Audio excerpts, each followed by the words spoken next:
Hello students, welcome to my class. तो बच्चों, आज हम नया चैप्टर डिस्कस करेंगे, cell the basic unit of life. तो देखिए फटाफट एग्जैक्टली क्या है सेल, व्हाट इज सेल। तो आप देखो, आप ये बताओ कि अगर कोई भी सर्कुलर ऑब्जेक्ट है तो क्या हम उस सर्कुलर ऑब्जेक्ट को सेल बोलेंगे? ठीक है, क्योंकि हर सर्कुलर चीज सेल नहीं होती और सेल के भी वैरायटी ऑफ शेप होते हैं, ये तो पता होगा सबको। तो सेल हम उसको तभी बोलेंगे, उस पर्टिकुलर सर्कल को, जब उसके अंदर लिविंग मैटर प्रेजेंट होगा।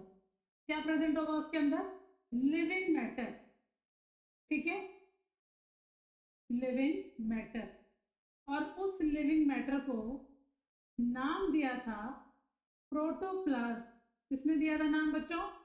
पुरकिंजे। किसने दिया था? पुरकिंजे। ठीक है, तो क्वेश्चन आता है term protoplast was given by, आपका आंसर क्या होना चाहिए? पुरकिंजे। ठीक है, तो कोई भी सर्कुलर ऑब्जेक्ट है उसको हम सेल तब तक नहीं बोलेंगे जब तक उसके अंदर लिविंग मैटर प्रेजेंट नहीं।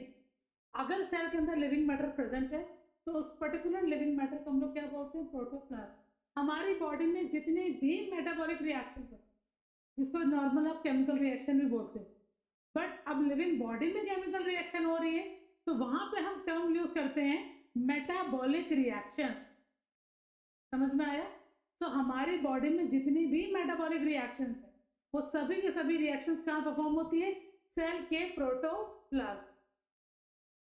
ठीक है, अब प्रोटोप्लाज्म के सराउंडिंग में जो आपको मेम्ब्रेन दिख रही है उसको हम लोग क्या बोलेंगे? Plasma membrane. ठीक है, क्लियर है? ठीक है, तो सेल के अंदर जो लिविंग मैटर है बच्चों उसको हम क्या कहेंगे? प्रोटोप्लाज्म। सराउंडिंग में एक मेम्ब्रेन, उसको हम लोग क्या बोलेंगे?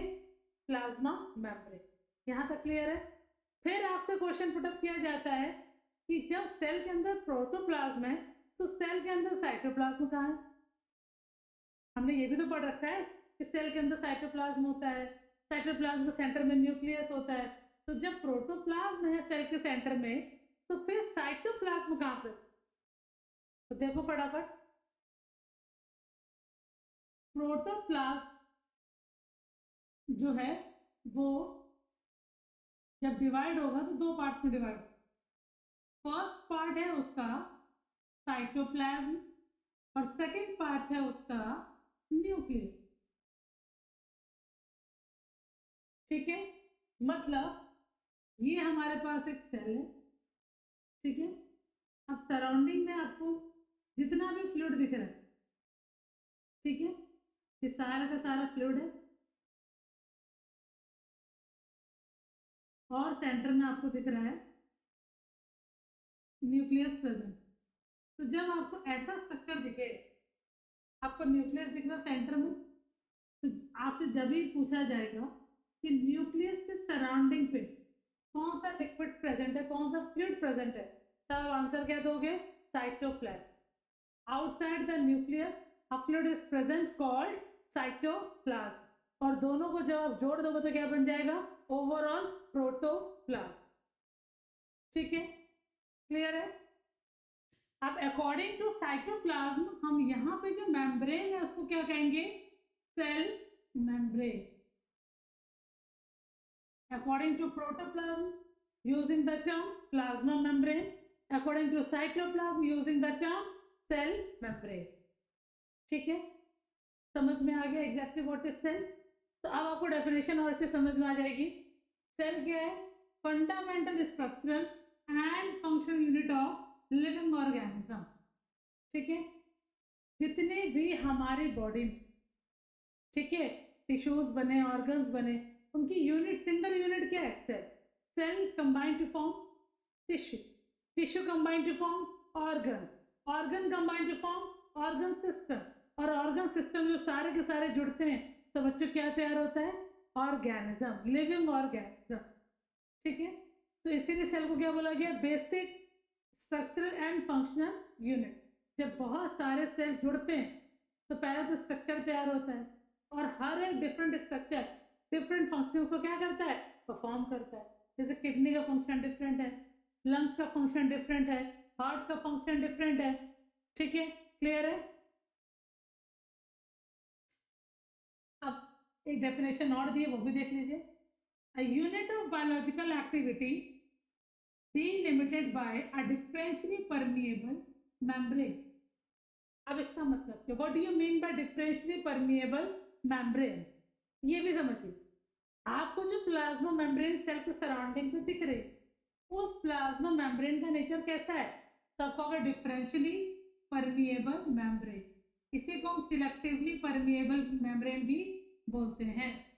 डिफरेंशियली भी बोलते हैं और सिलेक्टिवली भी बोलते हैं, क्योंकि जिस चीज की रिक्वायरमेंट होती है सेल उसी को एंट्री अलाउ करती है, अदरवाइज बाकी चीजों को एंट्री अलाउ नहीं करती है। ठीक है, मेम्ब्रेन बेटा बहुत सारी पढ़ी होंगी आपने। अगर हम मेम्ब्रेन की बात करें,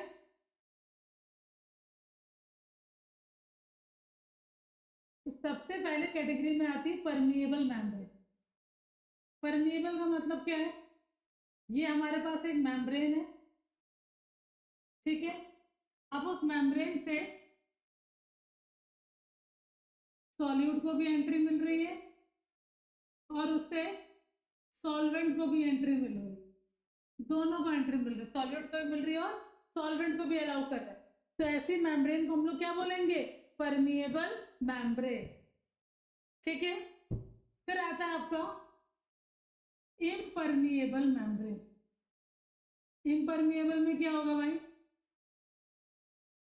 सॉल्यूट की एंट्री भी रोक दी और सॉल्वेंट की एंट्री भी रोक, दोनों पास नहीं। पॉलिथीन देखिए आपने, अब जो पॉलिथीन है उसमें पानी डाल दो, वही बाहर नहीं आता। कुछ सॉलिड रखोगे वही बाहर नहीं आए, तो उसका नेचर कैसा है? इम्परमिएबल। ठीक है, फिर अगला है आपका सेमी परमिएबल।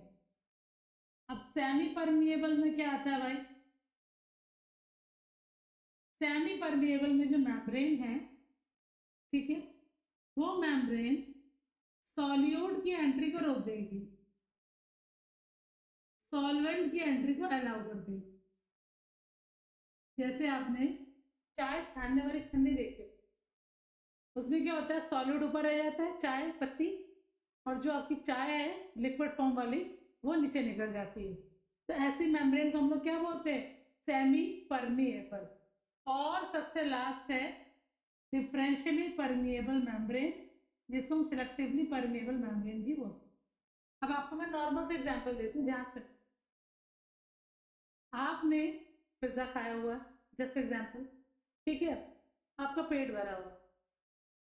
अब आपका पेट भरा हुआ है तो कोई आपको दोबारा से कुछ ऑफर करेगा, बर्गर ऑफर करेगा या कोल्ड ड्रिंक ऑफर करेगा, तो आप कंज्यूम कर पाओगे? नहीं, क्योंकि आपकी बॉडी उस समय उस चीज़ को अलाउ नहीं करी। अगर आपने ज़्यादा खाया भी तो आपको वॉमिट हो जाती है। क्यों? क्योंकि बॉडी उतना ही लेती जितना वो, जितने में उसको कोई प्रॉब्लम ना हो, जिसको वो बियर अप कर पाए। वही चीज़ है इसके साथ, सेल की मेम्ब्रेन के साथ। जिन चीज़ों की रिक्वायरमेंट होती है बस उसी को एंट्री अलाउ करती है, जिनकी रिक्वायरमेंट नहीं होती उनकी एंट्री को रोक देती। तो ऐसी मेम्ब्रेन हम लोग क्या बोलते हैं? Differentially permeable membrane. जैसे अभी आपकी बॉडी नॉर्मल है, कोई आपको बीपी वगैरह की प्रॉब्लम नहीं, तो नॉर्मल सब कुछ खा रहे हो, शुगर भी नॉर्मल ले रहे हो, सॉल्ट का इंटेक भी आप नॉर्मल कर रहे हो, है ना। बट सपोज आपको बीपी की प्रॉब्लम होगा, आपको बीपी लो हो गया, एट दैट केस बॉडी क्या चीज़ चाहिए? उसका क्या चीज़ डिस्टर्ब हो गया? NaCl डिस्टर्ब हो गया। उस केस में आप जब नमक खाओगे, पानी में घोल घोल के पियोगे, तो आपकी बॉडी उसको भी एक्सेप्ट करेगी, क्योंकि उसकी रिक्वायरमेंट उस टाइम पे बॉडी को है।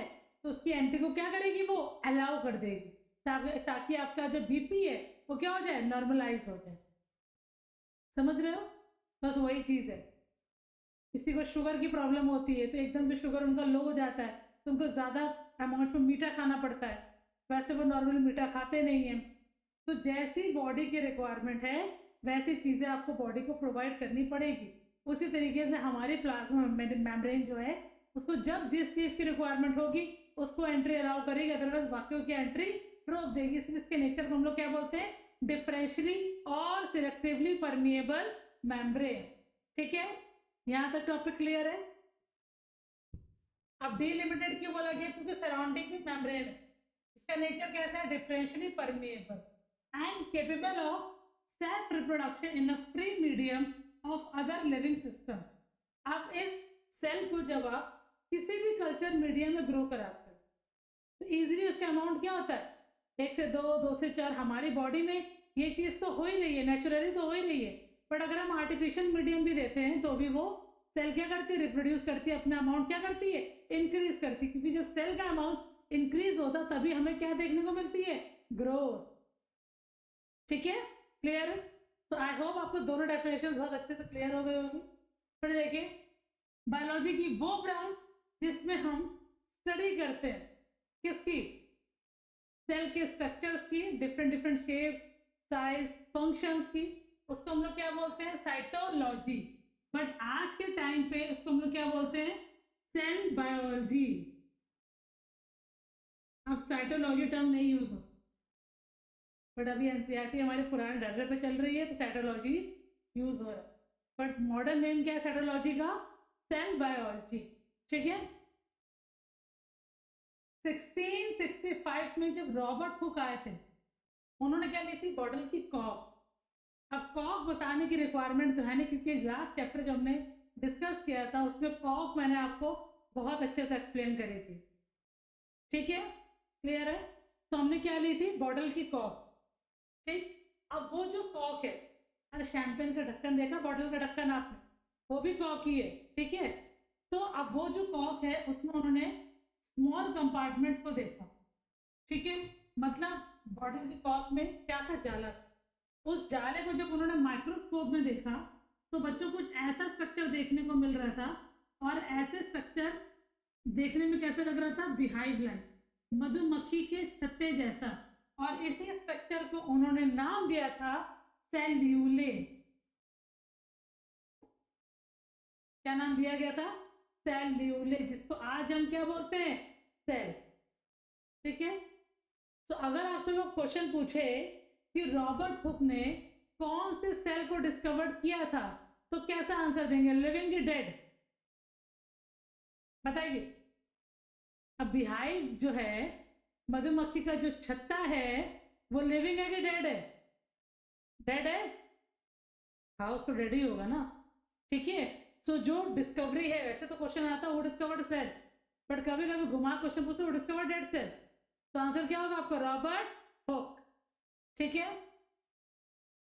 1674 में एंटोनी वैन ल्यूवेनहुक आए, जिसको स्टार्टिंग मतलब फुल नेम साइंटिस्ट के नहीं याद होते हैं तो आप एंडिंग नेम याद कर लो, जैसे रॉबर्ट हुक का हुक, ल्यूवेनहुक का ल्यूवेनहुक ही याद करना है, हुक नहीं याद करना उसका।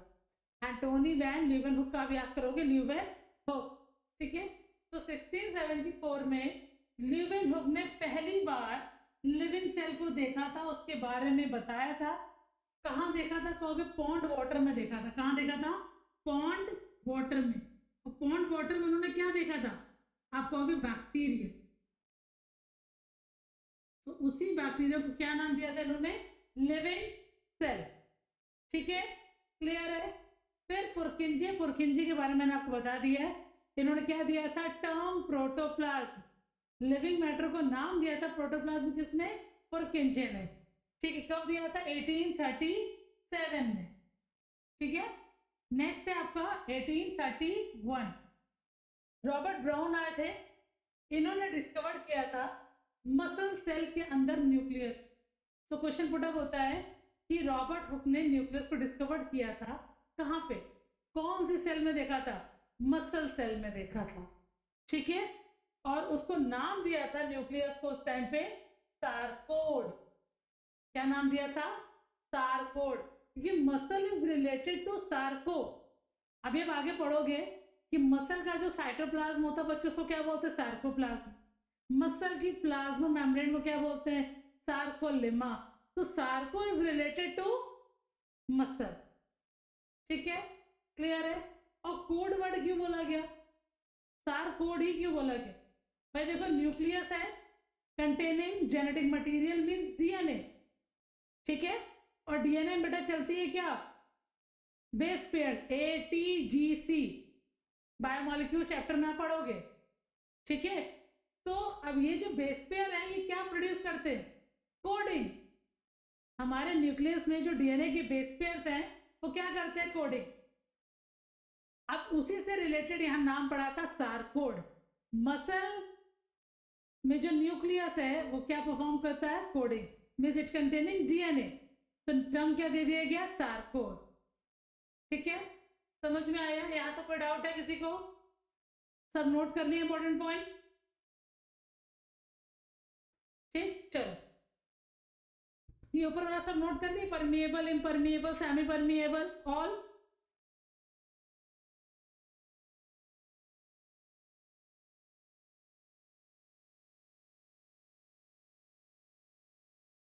फिर आगे देखें, अब किसने कहा था प्रोटोप्लाज्म को physical basis of life? Answer है जे हक्सले, जूलियन हक्सले। ये साइंटिस्ट है जिन्होंने कहा था without protoplasm life is not possible, all chemical reaction take place inside protoplasm. तो protoplasm is the physical basis of life. किसने term दिया था? हक्सले ने। ठीक है, और जो रुडोल्फ विर्चो थे, इन्होंने क्या कहा था? ओमनिस सेल्यूले सेलुला, it mean all new cells arises from pre-existing cell। तुम लोग तब आ पाए हो जब तुम्हारे पेरेंट्स हैं, तुम्हारे पेरेंट्स तब आ पाए हैं जब उनके पेरेंट्स हैं। तो जितनी भी न्यू सेल्स आ रही है वो किससे आ रही हैं? प्री एग्जिस्टिंग सेल्स से। ठीक है, लास्ट है आपका 1839 में श्लाइडन एंड श्वान। श्लाइडन थे वो बॉटनिस्ट थे, जो श्वान थे वो जूलॉजिस्ट थे। अब जो जूलॉजिस्ट थे उन्होंने किसकी स्टडी करी थी? आपको एनिमल सेल की। और जो बॉटनिस्ट थे उन्होंने किसकी स्टडी करी थी? प्लांट सेल की। और दोनों ने मिलकर कंक्लूजन निकाला और क्या दी बेटा? Cell theory. ठीक है, तो क्वेश्चन आता who gave cell theory? Answer is Schleiden and Schwann. Clear? और ये भी आता है कि which one is zoologist and which one is botanist. ठीक है, तो सेल थ्योरी में क्या बोला गया? सबसे पहला पॉइंट बोला गया all organisms are made up of one or more cell. इसका मतलब क्या है बच्चों? कुछ ऑर्गेनिज्म जो होते हैं वो यूनिसेल्युलर होते हैं, कुछ ऑर्गेनिज्म जो होते हैं वो मल्टी सेल्युलर होते हैं। तो जैसे लिखा all organism are made up of one cell, it means we are talking about unicellular. और more cell it mean multicellular. ठीक है, अच्छा अब आप बताओ यूनिसेल्युलर और मल्टी सेल्युलर में क्या डिफरेंस? चलो फटाफट एक्सप्लेन करो। यूनिसेल्युलर और मल्टी सेल्युलर। देखो मल्टी में तो एक चीज आपको समझ में आ रही है कि मोर देन वन सेल, बहुत सारे सेल्स। तो बहुत सारे सेल हैं, तो हर एक सेल का जो काम है वो भी बटा हुआ है। It mean division of labour. जैसे हमारे आई का जो फंक्शन है वो डिफरेंट है, नोज का फंक्शन डिफरेंट है, टंग का फंक्शन डिफरेंट है। ठीक है, इसका हमारी बॉडी में जितने तरह के सेल हैं और वो सेल से जितने भी ऑर्गन्स बने हैं सबका जो फंक्शन है वो कैसा है? डिफरेंट है। ठीक है, इसलिए we are multicellular, division of labour is present. But in the case of unicellular one cell perform all body activity. एक ही सेल है जो सारे काम कर रही, no division of labor is present in it. It means cell is unicellular. ठीक है, फिर ये पॉइंट हमने अभी डिस्कस किया। All cell arises from pre existing cell. जितने भी न्यू सेल्स का फॉर्मेशन हो रहा है वो किससे हो रहा है? प्री एग्जिस्टिंग सेल से हो रहा है। अगला पॉइंट क्या है? Cell are the basic unit of life. ठीक है, अब देखो इसका भी मैं आपको एग्जाम्पल बताती हूँ। जैसे कोई भी एक फीमेल उससे कंसीव थी, तो उसकी बॉडी में वो फर्स्ट सेल जो ये सिंबलाइज करती है कि जो फीमेल है वो कंसीव्ड है, और उस पर्टिकुलर सेल को हम लोग बच्चों क्या बोलते हैं? जाइगोट। जाइगोट वो पहला सेल है जिससे एक कंप्लीट न्यू ऑर्गेनिज्म तैयार हो। ठीक है, तो जो एक न्यू ऑर्गेनिज्म बने उसकी जो लाइफ स्टार्ट हो रही है वो भी तो सिंगल सेल से हो रही है। तो यही क्या उसकी उस पूरे ऑर्गेनिज्म की बेसिक यूनिट, क्योंकि जब जाइगोट डिवाइड करेगा तो एम्ब्रियो का फॉर्मेशन होगा, एम्ब्रियो में डिवीजन होगा तो फीटस बनेगा। ठीक है, फीटस में क्या आपको हाथ पैर सब बनना स्टार्ट हो जाएंगे। और जो एम्ब्रियोनल स्टेज होती है पूरी पूरी सेल्यूलर स्टेज होती है, उसमें 32 सेल स्टेज तक सेल ही सेल होते हैं। ठीक है, सो सिंपल सी बात है कि बेसिक यूनिट ऑफ लाइफ, हमारी जो लाइफ की बेसिक यूनिट है वो क्या है? ज़ायगोट, क्योंकि हमारी लाइफ जो स्टार्ट हुई है वो ज़ायगोट से, ठीक है। और जितने भी केमिकल रिएक्शन, उसको हमने टर्म क्या बताया था आपको? Metabolic reaction. ये भी बच्चों कहाँ परफॉर्म होती है? सेल के अंदर, ठीक है। अब आपसे पूछा जाए how many type of metabolic reaction take place in our body, ठीक है, कितने तरह की होती है? तो आपको कहोगे दो। मेटाबॉलिक रिएक्शंस हमारी बॉडी में दो तरीके की, मेटाबॉलिक रिएक्शन। सबसे पहली है जिसको हम लोग बोलते हैं एनाबॉलिक, दूसरे वाले को हम लोग बोलते हैं catabolic. Anabolic reaction, catabolic reaction, ठीक है। एनाबॉलिक को एनाबॉलिज्म भी बोलते हैं और कैटाबॉलिक को कैटाबॉलिज्म भी बोलते हैं। अब एनाबॉलिज्म में क्या होगा? Simple combine to form complex, just example amino acids compile to form protein. So such type of reaction is called anabolic reaction, ठीक है। कैटाबॉलिक में क्या होगा? कॉम्प्लेक्स टूटेगा और सिंपल में कन्वर्ट हो, ठीक है। तो प्रोटीन टूट रही है आपकी बॉडी में eight the time of digestion और कन्वर्ट हो रही है अमीनो एसिड। ग्लूकोज टूट रहा है आपकी बॉडी में, कार्बोहाइड्रेट टूट रहा है, ठीक है। तो जितने भी डाइजेस्टिव रिएक्शंस है, डाइजेस्टिव प्रोसेस के टाइम पे परफॉर्म होती हैं, ऑल आर कैटाबॉलिक रिएक्शन, ठीक है। क्लियर है? यहाँ तक समझ में आया? अब सेल क्या कंटेन करता है? Hereditary material. अब ये कहाँ लोकेटेड होता है? तब कहोगे ये है हमारे पास एक सेल, सेल के सेंटर में है न्यूक्लियस जो कि डबल मेम्ब्रेन स्ट्रक्चर होता है, ठीक है। अब इसी में अंदर देखोगे आप तो आपको कुछ ऐसे स्ट्रक्चर्स मिलते हैं, ठीक है। तो सेल के अंदर क्या है? न्यूक्लियस, और न्यूक्लियस क्या कंटेन करता है? डीएनए, और डीएनए को हम लोग क्या बोलते हैं? जेनेटिक मटेरियल, ठीक है। अब हेरिडिटरी मटेरियल क्या बोलेंगे? क्योंकि it transform from one generation to next generation. तो ऐसे कैरेक्टर्स जो एक जनरेशन से नेक्स्ट जनरेशन में ट्रांसफर होते हैं उनको बोलते हैं हेरिडिटरी कैरेक्टर्स, और प्रोसेस को बोलते हैं हेरिडिटी, ठीक है। अब हेरिडिटरी कैरेक्टर कैसे पहचानेंगे? कुछ कुछ क्या, मोस्टली बच्चों का जो फेस होता है वो अपने पेरेंट्स से मैच करता है। अब सपोज नोज है वो मॉम से मैच कर रही है, ठीक है, हेयर्स है वो डैड से मैच कर रहे हैं। तो ये जो कैरेक्टर्स हैं ये ट्रांसमिट हुए तभी आपको नेक्स्ट जनरेशन में देखने को मिल रहा है। तो उन सारे कैरेक्टर्स को हम लोग क्या बोलते हैं?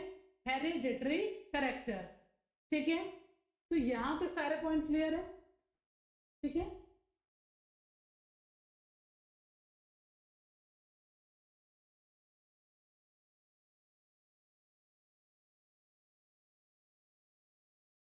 चलो अब आगे देखो कुछ इंपॉर्टेंट पॉइंट। देखो जितने भी लिविंग ऑर्गेनिजम्स हैं वो लाइफ जब स्टार्ट करते तो सिंगल सेल से करते, उस सेल का नाम भी मैंने आपको बता दिया, उस पर्टिकुलर सेल का नाम है ज़ायगोट। ज़ायगोट उस केस में हम टर्म यूज करेंगे जब हमारे पेरेंट्स कैसे होंगे? बाई पेरेंटल, मतलब एक मेल सेल होगा और एक फीमेल सेल होगा, दोनों के सेल्स फ्यूज करेंगे, उसके बाद एक सेल होगा उसको हम बोलेंगे ज़ायगोट, जिससे लाइफ स्टार्ट होगी। बट अगर केस यूनिपेरेंटल है, जस्ट लाइक हाइड्रा, हाइड्रा में क्या होता है? ये हाइड्रा है सपोज, हमने मान लिया, अब इसमें आउटग्रोथ हो रही है, धीरे धीरे आउटग्रोथ का जो साइज है वो इंक्रीज हो रहा है, और फिर वो आउटग्रोथ जो है वो डिटैच हो गई, ग्रो करेगी, न्यू हाइड्रा का फॉर्मेशन करेगी, ठीक है। तो यहाँ पे जो केस है वो कैसा है? यूनि पेरेंटल, क्योंकि सिंगल पेरेंट इन्वॉल्व, ठीक है। तो जब भी आप ज़ायगोट वर्ड लिखो तो आप याद रखो कि वो बाई पेरेंटल के लिए, मोनोपेरेंटल के लिए नहीं है, ठीक है। दूसरा, if it continues its life as such it is called a unicellular organism। देखो अब जैसे यूनिसेलुलर ऑर्गेनिज्म जिनकी लाइफ स्टार्ट होती है एक सिंगल सेल से, ठीक है। अब एक सिंगल सेल क्यों बोला जाता है? क्योंकि एक ही सेल बॉडी की सारी एक्टिविटीज को क्या कर रहा है, परफॉर्म कर रहा है। ठीक है, क्लियर है। लिविंग सब्सटेंस को हम लोग क्या बोलते हैं, प्रोटोप्लाज्म। प्लांट में जो प्रोटोप्लाज्म है उसके सराउंडिंग पे डेड सेल वॉल है, जो किससे मिलकर बनी होती है बच्चों, सेल्यूलोज। सेल्यूलोज क्या है, पॉलीसेकेराइड। सेल्यूलोज क्या है, पॉलीसेकेराइड। ठीक है, टर्म्स याद रखना है सारे। और एनिमल्स में जो सेल वॉल होती है वो क्या होती है, सेल्यूलोज। तो एनिमल्स में क्या होती है, प्रोटोप्लाज्म के सराउंडिंग पे एक सिंगल मेम्ब्रेन होती है, उसको हम लोग बोलते हैं प्लाज्मा मेम्ब्रेन। बट प्लांट्स में प्लाज्मा मेम्ब्रेन के सराउंडिंग में एक एक्स्ट्रा लेयर होती है, और उस एक्स्ट्रा लेयर को हम लोग क्या बोलते हैं, सेल वॉल। ठीक है, सेल वॉल प्लांट्स में हमेशा किससे मिलकर बनी होती है, सेल्यूलोज। और सेल्यूलोज का नेचर कैसा है, पॉलीसेकेराइड। हालांकि पॉलीसेकेराइड की डिटेलिंग आप लोग पढ़ोगे बायोमोलिक्यूल्स चैप्टर में। ठीक है, शॉर्ट में आपको बता दूं, सेकेराइड का मतलब होता है sugar. Saccharide means sugar. Poly means more than one molecule of sugar. अब जब एक से ज्यादा शुगर के मॉलिक्यूल, ठीक है, जुड़ रहे हैं आपस, अब एक सिंगल शुगर का मॉलिक्यूल है तो आप टर्म यूज करोगे वहां पे मोनोसेकेराइड। ठीक है, 2 to 10 है, 2 से 10 मोनोसेकेराइड जुड़ रहे हैं तो टर्म यहाँ पे क्या यूज होगा, ऑलिगोसेकेराइड। 10 to इन्फिनाइट मॉलिक्यूल्स जुड़ रहे हैं मोनोसेकेराइड के, तो वहां पे टर्म क्या यूज होगा, पॉलीसेकेराइड। ठीक है, saccharide means single sugar molecule. अब सिंगल है तो टर्म यूज होगा मोनोसेकेराइड। 2 से 10 जुड़ रहे हैं, टर्म यूज होगा ऑलिगोसेकेराइड। बच्चों ऑलिगोसेकेराइड के अंदर ही आता है डाइसेकेराइड, ट्राइसेकेराइड, टेट्रासेकेराइड। ठीक है, और लास्टली है 10 to इन्फिनाइट। वो 30,000 40,000 कितने भी हो सकते हैं मॉलिक्यूल, तो इसलिए मैंने टर्म यूज करते हैं इन्फिनाइट। टर्म यूज होगा पॉली। अब जब पॉलीसेकेराइड होते हैं वो भी दो तरीके के होते हैं, कुछ होते हैं होमोपॉलीसेकेराइड और बेटा कुछ होते हैं हेट्रोपॉलीसेकेराइड। अब इसका मतलब क्या है, सारे के सारे मोनोसेकेराइड जब सिमिलर होंगे, ठीक है, तो सिमिलर मोनोसेकेराइड जुड़ेंगे बोलेंगे होमोपॉलीसेकेराइड। ठीक है, और सारे के सारे जो मॉलिक्यूल्स जुड़ रहे हैं मोनोसेकेराइड के वो अलग अलग है। सपोज 10 मॉलिक्यूल ग्लूकोज के मान लो, 10 फ्रक्टोज है, 10 गैलेक्टोज है, तो सारे यूनिट्स जो है वो डिफरेंट जुड़ रहे हैं, तब जाके जो बनेगा उसको हम लोग बोलेंगे हेट्रोपॉलीसेकेराइड। ठीक है, क्लियर है यहाँ तक, डाउट नोट हो गया सबका।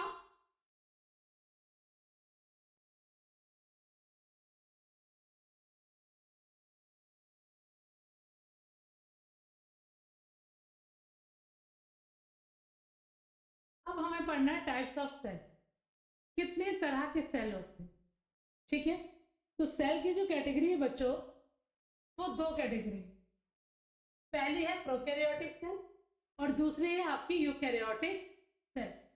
अब जो प्रोकैरियोटिक सेल है उसमें हम स्टडी करेंगे किसकी, बैक्टीरिया,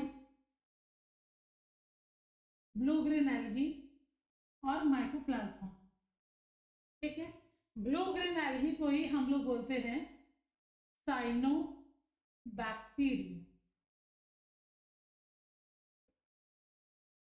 ठीक है, और पीपीएलओ का फुल फॉर्म है प्लूरो निमोनिया लाइव ऑर्गेनिज्म।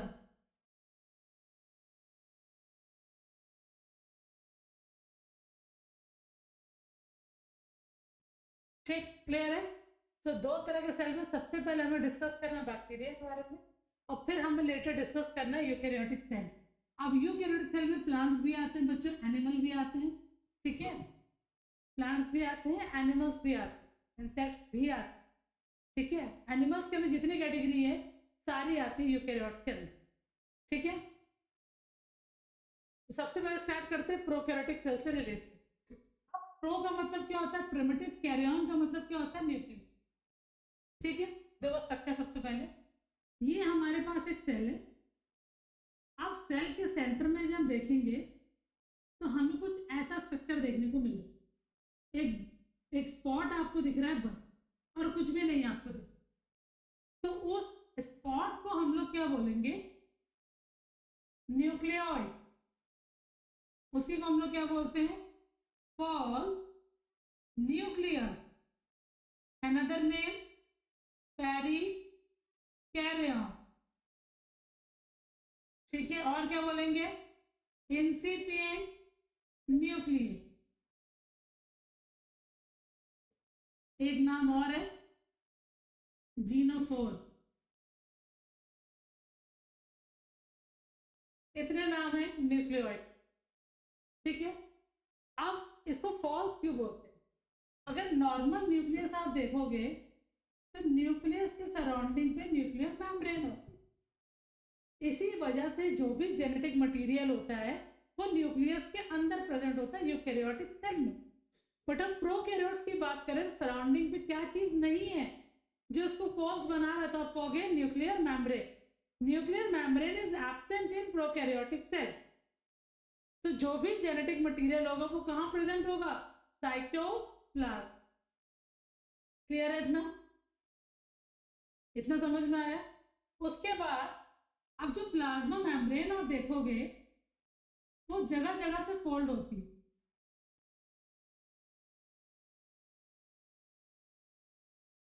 अब ये जो फोल्डिंग आप देख रहे हो उसको बच्चों क्या बोलते हैं, मीजोजोम। प्लाज्मा मेम्ब्रेन में जो फोल्डिंग है उसको क्या बोलेंगे हम, मीजोजोम। ठीक है, जो काम हमारी बॉडी में माइटोकॉन्ड्रिया करता है वो काम बैक्टीरियाज में मीजोजोम करता है। ठीक है, क्या कंटेन करता है, कहोगे रेस्पिरेटरी पिगमेंट, रेस्पिरेटरी पिगमेंट। उसके अलावा at the time of cell division ये क्या करता है, सेप्टा फॉर्मेशन। इतना काम है मीजोजोम। पहला काम क्या है, रेस्पिरेटरी पिगमेंट, दूसरा काम क्या है, सेप्टा फॉर्मेशन। ठीक है, क्लियर है। आउटसाइड द प्लाज्मा मेम्ब्रेन आपको रेड कलर की लेयर दिख रही है, उस लेयर को हम लोग क्या कहेंगे, सेल वॉल। सेल वॉल किससे मिलकर बनी है, पेप्टिडोग्लाइकन, पेप्टिडोग्लाइकन। पेप्टिडोग्लाइकन को हम लोग क्या बोलते हैं, म्यूरिन। ठीक है, और इसी को हम लोग और क्या बोलते हैं, म्यूकोपेप्टाइड, म्यूकोपेप्टाइड। समझ में आया। Cell wall is made up of peptidoglycan, also known as murin, also known as mucopeptide. ठीक है, अब उसी के सराउंडिंग पे एक आपको लेयर दिख रही है येलो कलर की। ये जो येलो कलर की लेयर आपको दिख रही है, इस लेयर को हम लोग बोलते हैं स्लाइम लेयर। क्या बोलते हैं बच्चों, स्लाइम लेयर। अब ये जो स्लाइम लेयर आपको दिख रही है ये किससे मिलकर बनी है, एक सब्सटेंस जिसका नाम है ग्लाइकोकैलिक्स। ठीक है, अब स्लाइम लेयर जिस सब्सटेंस से मिलकर बनी है उस सब्सटेंस का नाम क्या है, ग्लाइकोकैलिक्स। ठीक है, अब जब स्लाइम लेयर ड्राई हो जाती है, क्या हो जाती है, ड्राई, तो किसका फॉर्मेशन करती है, कैप्सूल। और जैसे कैप्सूल का फॉर्मेशन होता है, मीन्स बैक्टीरियल सेल का जो नेचर है वो कैसा है, वायरुलेंट, मीन्स डिसीज कॉजिंग। हर बैक्टीरिया के पास कैप्सूल नहीं है। ठीक है, सो अगर बैक्टीरिया के पास कैप्सूल है तो बैक्टीरिया को हम लोग क्या कहेंगे, कैप्सूलेटेड बैक्टीरिया। ठीक है, और इसी को हम लोग बोलते हैं virulent bacteria, means disease causing. ठीक है, रेड कलर के ऊपर जो येलो कलर की लाइनिंग है, जो लेयर आपको दिख रही है, इस लेयर को हम स्लाइम लेयर बोलते हैं। स्लाइम लेयर जिस सब्सटेंस से मिलकर बनती है उसको ग्लाइकोकैलिक्स बोलते हैं। जब स्लाइम लेयर एनवायरनमेंट के कांटेक्ट में आकर ड्राई हो जाती है तो इसी स्लाइम लेयर को हम कैप्सूल बोलते हैं। जिन बैक्टीरियाज में कैप्सूल प्रेजेंट होती है उनको हम कैप्सुलेटेड बोलते हैं, और जिनमें कैप्सूल की लेयर नहीं होती, मीन्स स्लाइम लेयर ही नहीं होती, उनको हम लोग क्या बोलते हैं? Non capsulated bacteria. Non capsulated और नॉन वायलेंट, वो डिसीज कॉज नहीं करते। ठीक है, यहां तक समझ में आया? यहां तक में कोई डाउट हो तो फटाफट फटाफट बताओ।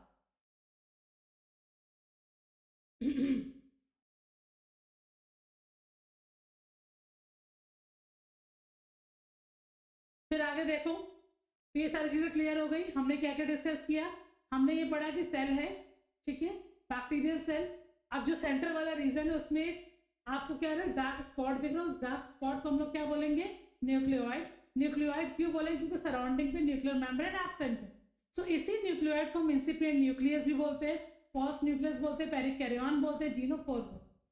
क्लियर है? अब जो जेनेटिक मटेरियल न्यूक्लियस के अंदर होना चाहिए, वो जेनेटिक मटेरियल कहाँ प्रेजेंट होता है? साइटोप्लाज्म। अब जो प्लाज्मा मेम्ब्रेन है जगह जगह से फोल्डेड होती है, फोल्डेड रीजन को हम बोलते हैं मीसोसोम। ठीक है, क्या कंटेन करती है? रेस्पिरेटरी पिगमेंट और सेप्टा फॉर्मेशन करती है at the time of cell division, bacterial cell division. किसका फॉर्मेशन करती है? सेप्टा का। ठीक है, अब उसी अब पीएम के सराउंडिंग में, प्लाज्मा मेम्ब्रेन के सराउंडिंग में जो आपको रीजन दिख रहा है रेड कलर का, उसको हम लोग बोलते हैं सेल वॉल। सेल वॉल किससे मिलकर बनती है? पेप्टिडोग्लाइकन से। ठीक है, पेप्टिडोग्लाइकन का अनदर नेम है म्यूरिन, अनदर नेम है mucopeptide. Outside the cell wall a sticky layer is present called slime layer which is made up of glycocalyx। ठीक है, और जैसे स्लाइम लेयर आपकी ड्राई हो जाएगी तो किसका फॉर्मेशन करेगी? कैप्सूल का। तो जिन बैक्टीरिया के सराउंडिंग में कैप्सूल की लेयर होती है, उन बैक्टीरिया को हम लोग बोलते हैं कैप्सुलेटेड बैक्टीरिया, और जिनके सराउंडिंग में कैप्सूल की लेयर नहीं होती है उन्हें हम कहते हैं नॉन कैप्सुलेटेड बैक्टीरिया। कैप्सुलेटेड है तो डिसीज कॉज करेगा, इसको वायरुलेंट बोलते हैं। जो नॉन कैप्सुलेटेड है वो डिसीज कॉज नहीं करेंगे, उन्हें हम नॉन वायरुलेंट बोलेंगे। तो आई होप यहां तक किसी को भी कोई डाउट नहीं है। अब आगे देखें। अब सेंटर में क्या प्रेजेंट है? आप कहोगे साइटोप्लाज्म। ठीक है, और उसी साइटोप्लाज्म में क्या प्रेजेंट है? Genetic material. अब जो जेनेटिक मटेरियल उसका नेचर कैसा है? आप कहोगे सर्कुलर डीएनए। डीएनए कैसा होता है बैक्टीरिया में? Circular DNA. ठीक है, इस डीएनए के अलावा जो सर्कुलर डीएनए, इसको हम न्यूक्लियर डीएनए भी बोलते हैं, नेचर उसका सर्कुलर होता है। इसके अलावा बैक्टीरिया में एक एक्स्ट्रा डीएनए होता है।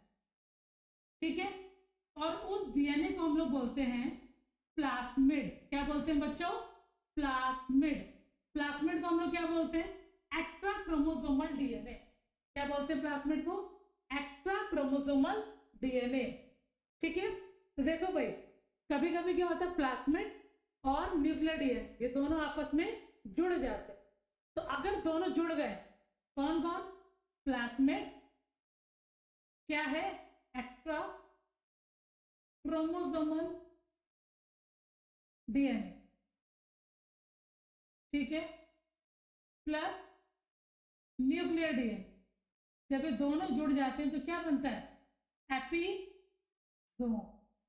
तो अगर कोई पूछे कि बैक्टीरियल सेल में जो एपिसोम होता है वो क्या है, तब कहोगे nuclear DNA plus plasmid called episome. ठीक है, उसके अलावा जो आपको साइटोप्लाज्म दिख रहा है, इसमें जितने भी सेल ऑर्गेनल्स होंगे वो कैसे होंगे? सिंगल मेम्ब्रेन वाले। तो सिंगल मेम्ब्रेन पे कौन सा सेल ऑर्गेनल है जो प्रेजेंट होगा? तो आंसर होगा आपका राइबोसोम। राइबोसोम। कौन सा राइबोसोम होगा? 70S type. 70S की दो सब यूनिट होती है। ठीक है, एक लार्जर होती है और एक स्मॉलर होती है। जो लार्जर सब यूनिट होती है, ठीक है, उसको हम लोग बोलते हैं 50S, और स्मॉलर सब यूनिट को बोलते हैं हम 30S। ठीक, अब समझना क्या है इसमें? यूनिट मेम्ब्रेन, जितने भी यूकैरियोटिक सेल्स होते हैं सबके सराउंडिंग में जितने भी सेल ऑर्गेनल्स होते हैं, सभी के सराउंडिंग पे डबल मेम्ब्रेन होता है। डबल मेम्ब्रेन के लिए हम टर्म यूज करते हैं एंडो मेम्ब्रेनस सिस्टम। क्या टर्म यूज करते हैं? Endo membranous system. तो यहां पर टर्म क्या यूज होगा? Endo membranous system is absent, means no mitochondria, no Golgi body, no endoplasmic reticulum, क्योंकि सारे सेल ऑर्गेनल सराउंडिंग पे क्या होती है? Double membrane. अब किसके सराउंडिंग में सिंगल मेम्ब्रेन होती है? सिर्फ और सिर्फ राइबोसोम। सो प्रोकैरियोटिक में जो भी सेल ऑर्गेनल होगा वो कौन सा होगा? राइबोसोम। ठीक है, क्लियर है? उसके अलावा लॉन्ग हेयर लाइक स्ट्रक्चर होगा, उसको हम लोग क्या बोलते हैं? फ्लैजिला। फ्लैजिला कैसा होता है? Long hair like structure. ठीक, उसके अलावा भी आपको कुछ ऐसी बॉडीज दिख रही, देख रहे हो? इसको बोलते हैं पिल्लई। ठीक है, ये आपकी पिल्लई है। थोड़ा सा बड़ा स्ट्रक्चर हो जाए उसको हम लोग क्या बोलेंगे? फिम्ब्रई। तो बैक्टीरिया में दो चीजें होती हैं, एक होता है फिम्ब्रई और एक होता है पिल्लई। ठीक, सपोज ये हमने एक बैक्टीरियल सेल ड्रॉ करी है और उस बैक्टीरियल सेल में आप देखो कुछ आपको ऐसे स्ट्रक्चर दिख रहे। ठीक है, तो जो स्मॉलर है वो फिम्ब्रई है और जो आपका लार्जर है वो पिल्लई। क्लियर है? अब फिम्ब्रई का क्या काम होता है? फिम्ब्रई का मेन काम होता है अटैच्ड टू सबस्ट्रेटम, सबस्ट्रेटम से अटैच कर। ठीक है, सबस्ट्रेटम मीन्स बेस। जैसे हमारा बेस क्या है? जमीन जिस पे हम चलते हैं, उसी तरीके से बैक्टीरिया जिस सरफेस पे अटैच हो तो उस पर्टिकुलर सरफेस से अटैच करने के लिए कौन रिस्पॉन्सिबल होगा? फिम्ब्रई। क्लियर है? और जो पिल्लई है वो किसका फॉर्मेशन करती है? सेक्स पाइलस का, eight the time of conjugation. Eight the time of conjugation. Sex pilus का मतलब क्या है ये भी देख लीजिए। जब दो बैक्टीरिया क्लोज कांटेक्ट में आते हैं तो उनके बीच में कुछ इस तरीके का अटैचमेंट होता है। ठीक है, कुछ इस तरीके का रीजन डेवलप होता है। उसमें होता क्या है कि बैक्टीरिया का जो जेनेटिक मटेरियल है, ठीक है, वो डोनर के पास चला जाता है। ठीक है, तो कॉन्जुगेशन के टाइम पे जो कॉन्जुगेशन ट्यूब बनती है जिसको हम लोग क्या बोलते हैं? Sex pilus. बनाता कौन है? पिल्लई। क्लियर है? तो मैंने आपको सारे इंपॉर्टेंट पॉइंट्स बता। ठीक है, क्लियर है? अब ये डायग्राम देख लो तो आपको पूरा समझ में आ गया। नोट हो गया सबका?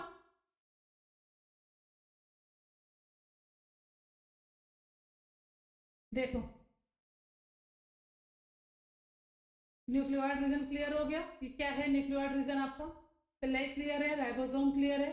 अब जो फूड ग्रैन्यूल्स है, ठीक है, जो भी फूड पार्टिकल ये कंज्यूम कर रहे हैं, ठीक है, ये है फूड ग्रैन्यूल्स। ये है फ्लैजिला जो मैंने आपको बताया। Flagella is use for motility. Motility का मतलब क्या होता है? मूव करने के लिए क्या यूज करते हैं? फ्लैजिला। ठीक है, ये तीन लेयर मैंने आपको अभी बताई थी। सेल वॉल बताया था, कैप्सूल बताया था और प्लाज्मा मेम्ब्रेन बताया। तीनों चीजें क्लियर है? साइटोप्लाज्म क्लियर है, डीएनए क्लियर है। ठीक है, क्लियर? तो ये स्ट्रक्चर हो गया आपका पूरा पूरा प्रोकैरियोटिक स्ट्रक्चर हो गया आपका सेल। ठीक है, चलो फिर आगे देखो।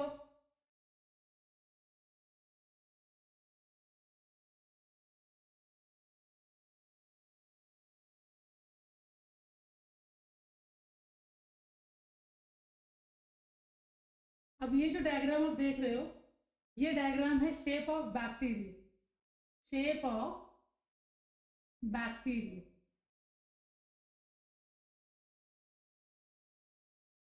जितने भी बैक्टीरिया सर्कुलर शेप के होते हैं उनको हम क्या बोलते हैं? कोकस। क्या बोलते हैं? कोकस। अब एक है तब क्या कहोगे? मोनोकोकस। दो है तो डिप्लोकोकस। ठीक है, क्लस्टर फॉर्म में है तो टर्म क्या यूज करोगे? स्टेफाइलोकोकस। चार है तो आप टेट्राड भी बोल सकते हो और टेराकोकस भी बोल सकते हो, ठीक है। क्यूब शेप के हैं अगर तो आप सार्सिना वर्ड यूज करोगे, और चेन के फॉर्म में है तो आप टर्म यूज करोगे स्ट्रेप्टोकोकस। क्लियर है, समझ में आ गया। वही बैक्टीरिया अगर रॉड शेप के हैं तो टर्म वहां पे यूज होगा बैक्टीरियल, ठीक है। अब सिंगल है तो टर्म क्या यूज करेंगे हम, मोनोबैसिलस। दो है तो डिप्लोबैसिलस, ठीक है। और एक और होता है इसमें, अगर ये चेन में लगे हों तो यहाँ टर्म यूज होगा स्ट्रेप्टोबैसिल।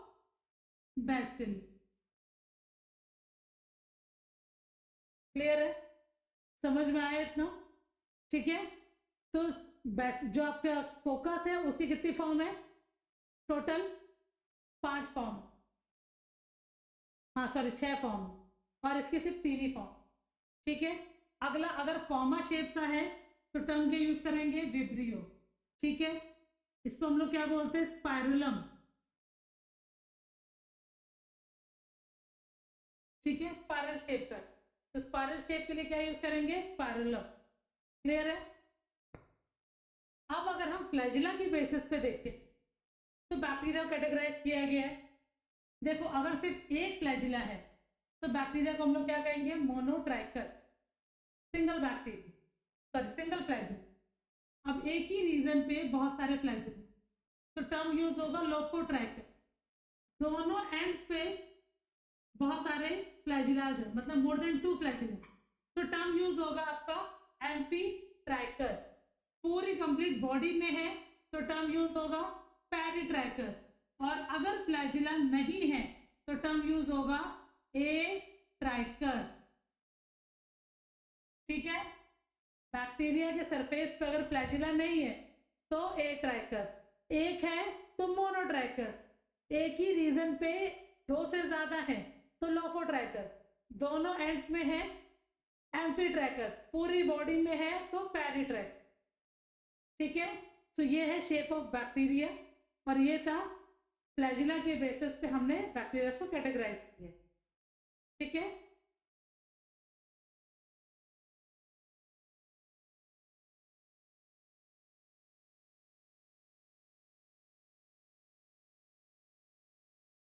अब एक पॉइंट आपको इसको समझना है, देखिए ध्यान से, ये पॉइंट मैंने आपको बताया था अभी कि इनमें वेल डिफाइंड न्यूक्लियस नहीं है, उसके अलावा एंडोमेम्ब्रेनस सिस्टम इनमें एब्सेंट है। बताया था टर्म अभी मैंने आपको, endomembranes system is absent in it. It means जितने भी सेल ऑर्गेनल है उनके सराउंडिंग पर डबल मेम्ब्रेन स्ट्रक्चर नहीं। तो इसमें कौन कौन एब्सेंट है, क्लोरोप्लास्ट, माइटोकॉन्ड्रिया, एंडोप्लाज्मिक रेटिकुलम और गोल्गी बॉडी, क्योंकि ये सब एंडोमेम्ब्रेनस वाले हैं और बैक्टीरिया में एंडोमेम्ब्रेनस एब्सेंट है, ठीक है। 70s राइबोसोम है। अगर हम प्रोकैरियोटिक सेल की बात करें तो न्यूक्लियस के सराउंडिंग पे न्यूक्लियर मेम्ब्रेन नहीं है, ठीक है। क्लियर है। अब जो डीएनए है, ठीक है, वो कैसा डीएनए कहोगे, प्रोटीन डीएनए, और कौन सी प्रोटीन इसमें एब्सेंट है, कहोगे DNA is not associated with histone protein. हमारा जो डीएनए है उसमें जो डीएनए है वो एसोसिएटेड है किससे बच्चों, हिस्टोन प्रोटीन से। बट अगर हम प्रोकैरियोट्स में देखें तो हिस्टोन प्रोटीन डीएनए से एसोसिएटेड नहीं है, ठीक है। क्लियर है। कंसंट्रेटेड सब्सटेंस प्रेजेंट है सेंटर में, उसको हम लोग क्या बोलते हैं, न्यूक्लियोइड, ठीक है। मेसोसोम मैंने आपको बता दिए, सारे पॉइंट्स क्लियर है।